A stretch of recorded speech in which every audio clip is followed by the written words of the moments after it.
New at 4:30, more school districts in Connecticut are putting cameras on their school buses, citing drivers who pass them illegally. But as your chief investigative reporter Sam Smink found out, the cameras aren't always right, Sam?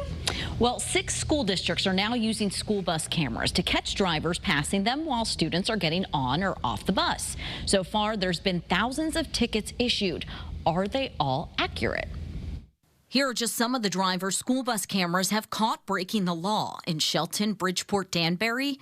The company behind the program is Bus Patrol. They use AI software to record drivers. The cameras activate the moment the red lights go on. In Shelton, all 68 buses have had cameras since September 2025. More than 2,000 citations have gone out. If you looked at some of the videos with some of the driver behavior, you're glad you have the cameras on the buses. The city tells the I-Team there's a lengthy review process before citations are sent out, and drivers have a chance to appeal. We found of those that appeal, about 1 in 3 are overturned. We asked Administrative Assistant to the Mayor, Ray Baldwin, to share some reasons that would happen.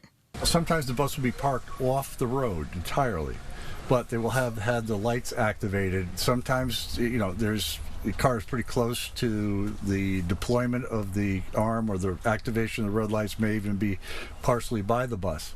We let those go. How often is this happening in other school districts, and how much money has been collected? We'll have more information for you at 5. Your chief investigative reporter, Sam Smink, Channel 3 Eyewitness News. Sam, thank you.